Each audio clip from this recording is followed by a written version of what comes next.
इस चैप्टर का लघु उत्तरीय प्रश्नोत्तर देखिए। वही पहला चैप्टर का विद्युत धारा का रासायनिक प्रभाव चैप्टर का है। तो इसका पहला सवाल क्या है, विद्युत चालक किसे कहते हैं। इसको यदि विद्युत चालक नहीं रहेगा तो सुचालक किसे कहते हैं, यह भी रह सकता है। उदाहरण दे, यानी उदाहरण सहित इनको समझाना है। तो देखिए इसका उत्तर क्या है, मैं एकदम अपना भाषा में लिखा हूँ, आपको एक बार पढ़ते ही आपका दिमाग में सेट हो जाएगा। तो देखिए इसका उत्तर क्या है कि वह पदार्थ जिससे होकर विद्युत धारा आसानी से चालन कर सके उसे विद्युत चालक कहते हैं। यानी ऐसा पदार्थ जिससे होकर विद्युत धारा प्रवाहित होती है उसको क्या कहते हैं, विद्युत चालक, यानी उसको सुचालक भी कह सकते हैं। तो विद्युत चालक किसे कहते हैं या फिर सुचालक किसे कहते हैं, ये दो सवाल में से कोई भी आएगा तो आपको यही आंसर लिख देना है। मैं वैसे कॉमन करके लिख दिया हूँ।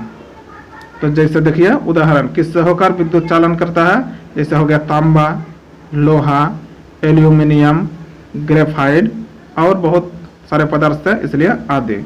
जैसे सोना से विद्युत चालन हो सकता है, चांदी से हो सकता है, इस तरह से और भी है और भी पदार्थ है। अब दूसरा नंबर देखिए क्या है, कि विद्युत रोधी किसे कहते हैं या फिर विद्युत रोधी को कुचालक भी कह सकते हैं। इसलिए यदि आपका क्वेश्चन कुचालक किसे कहते हैं आएगा तो भी यही आंसर लिखना है। उदाहरण दें, नहीं उदाहरण सहित लिखना है। तो देखिए इनका आंसर क्या है कि वह पदार्थ जिससे होकर विद्युत धारा चालन नहीं करती है, उसमें चालन करती है। देखिए यहाँ पर क्या है, वह पदार्थ जिससे होकर विद्युत धारा आसानी से चालन कर सके उसे विद्युत का चालक कहते हैं, उसे विद्युत चालक कहते हैं। और दूसरा नंबर में क्या है कि वह पदार्थ जिससे होकर विद्युत धारा चालन नहीं करती है उसे विद्युत रोधी कहते हैं, यानी उसे विद्युत का कुचालक कहते हैं। तो जो सवाल आएगा आप लोग बनाकर लिख दीजिएगा। तो जैसे क्या है उसका उदाहरण, किससे होकर विद्युत धारा नहीं पास होगी, तो हो गया इसका उदाहरण लकड़ी, कागज, प्लास्टिक, कांच, रबड़, अभ्रक आदि। समझ में आ गया।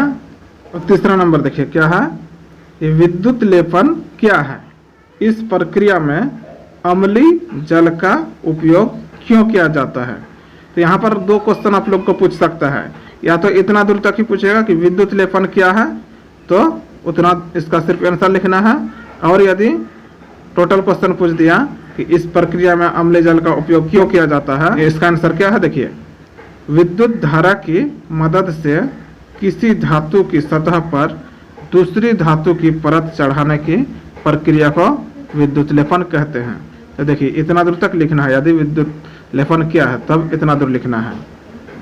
अब इस प्रक्रिया में अम्लीय जल का उपयोग क्यों किया जाता है, तब आपको यहाँ से फिर इनका आंसर देना है कि इस प्रक्रिया में अम्लीय जल का उपयोग किया गया है ताकि उससे होकर विद्युत धारा जा सके। अम्लीय जल, यहाँ पर आप लोग को समझ में आ गया कि अम्लीय जल से ही होकर विद्युत धारा पास करती है, शुद्ध जल में विद्युत धारा पास नहीं करती है। तो विद्युत लेपन क्या है, समझ में आ गया कि विद्युत धारा की मदद से, यानी विद्युत धारा की मदद से, करंट की मदद से किसी धातु की सतह पर, यानी कोई धातु की सतह पर दूसरी धातु की परत चढ़ाने की प्रक्रिया, यानी दूसरी धातु की पेंट करेगा, उसमें किसी धातु में दूसरी धातु की पेंट करता है, किसके माध्यम से, विद्युत धारा की मदद से।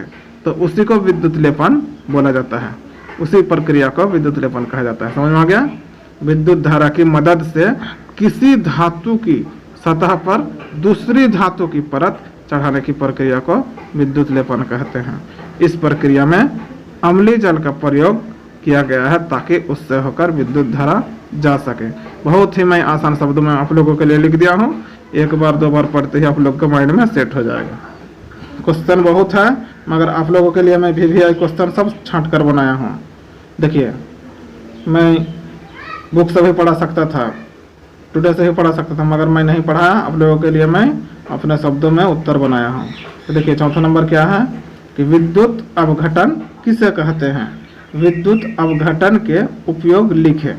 तो देखिए इसका आंसर क्या है कि किसी विलयन से विद्युत धारा प्रवाहित करने पर विलयन में रासायनिक निक्षेप होता है। इस प्रक्रिया को विद्युत अपघटन कहते हैं।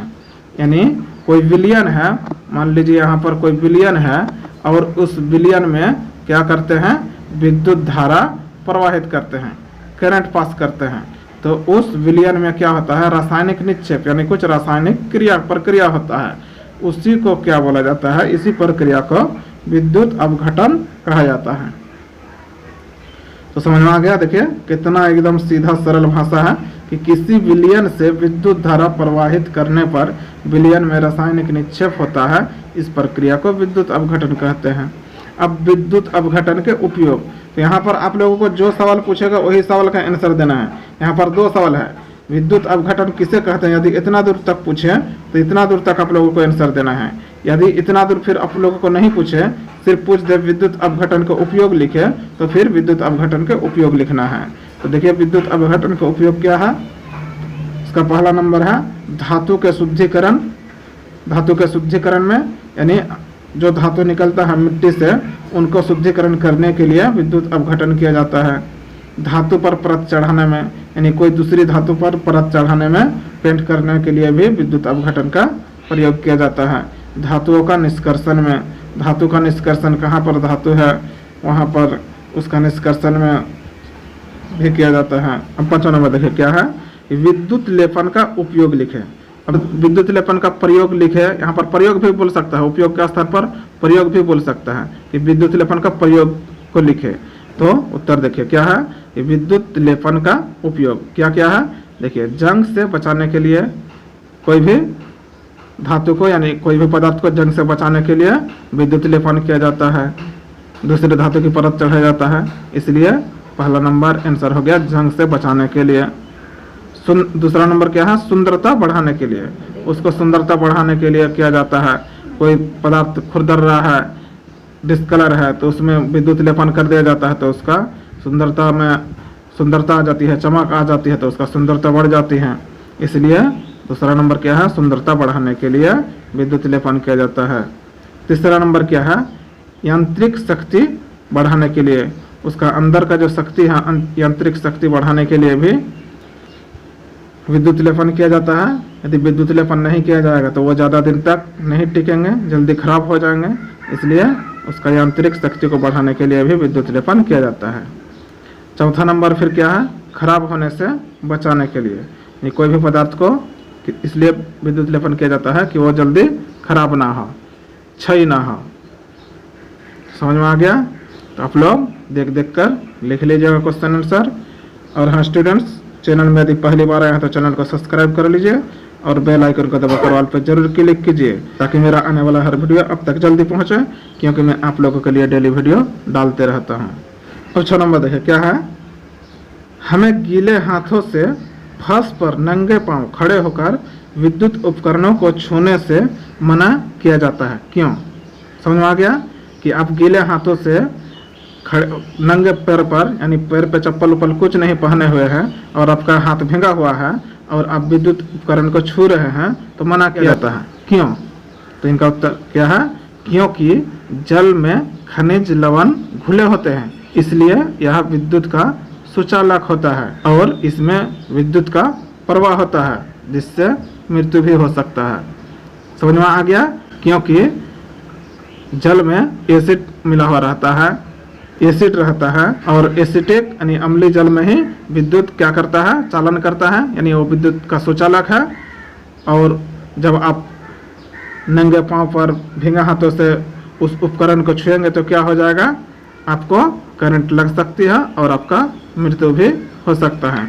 इसलिए मैं आप लोगों के लिए बहुत ही शॉर्टकट तरीके से लिख कर दे दिया हूँ, क्या, क्योंकि जल में खनिज लवण घुले होते हैं, इसलिए यह विद्युत का सुचालक होता है और इसमें विद्युत का प्रवाह होता है, जिससे मृत्यु भी हो सकता है।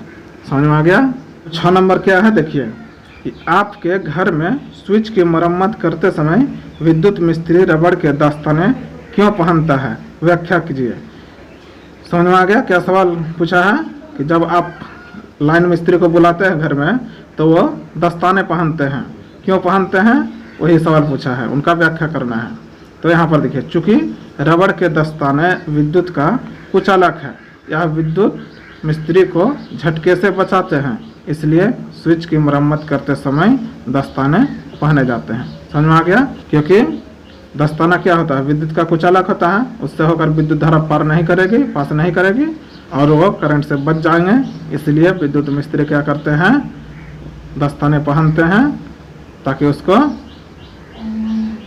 करंट नहीं लगे, झटके नहीं लगे, इसलिए स्विच की मरम्मत करते समय दस्ताने पहने जाते हैं। अब देखिए, इस चैप्टर से मैं आप लोगों के लिए एक ही दीर्घ उत्तरी प्रश्नोत्तर यानी लॉन्ग क्वेश्चन चूज किया हूँ और ये 5 नंबरिया क्वेश्चन आता है। तो देखिए क्या है कि साइकिल के हैंडल, पहिए का रिम आदि पर क्रोमियम का विद्युत लेपन किया जाता है, इन्हें क्रोमियम का ही क्यों नहीं बनाया जाता है। क्या सवाल पूछा कि साइकिल के हैंडल, पहिए का रिम आदि पर जो चमक होता है, सफ़ेद कलर का जो चमकीला पदार्थ होता है, वो क्रोमियम का विद्युत लेपन किया जाता है। तो यहाँ पर सवाल पूछा कि फिर हैंडल या फिर पहिया का रिम को क्रोमियम का ही क्यों नहीं बना दिया जाता है। वही है, इन्हें क्रोमियम का ही क्यों नहीं बनाया जाता है। समझ में आ गया? तो देखिए इनका आंसर क्या है, क्रोमियम का विद्युत लेपन खराब होने से, यहाँ पर से जोड़ दिया, खराब होने से बचाने के लिए किया जाता है और चमकदार बनाने के लिए किया जाता है। इसे क्रोमियम का इसलिए नहीं बनाया जाता है क्योंकि क्रोमियम एक महंगी धातु है, आर्थिक दृष्टि से सही नहीं है, इसलिए साइकिल के हैंडल, पहिए का रिम आदि धातु के बनाए जाते हैं तथा उस पर क्रोमियम की परत चढ़ाई जाती है। समझ में आ गया क्यों किया जाता है? समझ में आ गया? एक तो क्या है उसका काम कि उसको खराब होने से बचाने के लिए क्रोमियम का परत चढ़ाया जाता है और उसको चमकदार बनाने के लिए, और फिर इसलिए नहीं बनाया जाता है क्योंकि क्रोमियम एक महंगी धातु है। अब जब महंगा होगा, अब उसी का बनाइएगा, क्रोमियम का ही यदि आप साइकिल का हैंडल या फिर रिम वगैरह बना लीजिएगा तो बहुत खर्चा आ जाएगा उसमें, तो महंगा हो जाएगा बहुत। इसीलिए दूसरे सस्ते धातु का बना दिया जाता है और क्रोमियम का पेंट चढ़ा दिया जाता है, उसमें क्रोमियम की परत चढ़ाई दी जाती है। समझ में आ गया? तो बहुत ही शॉर्टकट तरीके से आप लोगों के लिए एकदम बनाया हूँ। एक बार बोल देता हूँ, देखिए, क्रोमियम का विद्युत लेपन खराब होने से बचाने के लिए किया जाता है और चमकदार बनाने के लिए किया जाता है। इसे क्रोमियम का इसलिए नहीं बनाया जाता है क्योंकि क्रोमियम एक महंगी धातु है, आर्थिक दृष्टि से सही नहीं है, इसलिए साइकिल के हैंडल, पहिए का रिम आदि धातु के बनाए जाते हैं तथा उस पर क्रोमियम की परत चढ़ाई जाती है।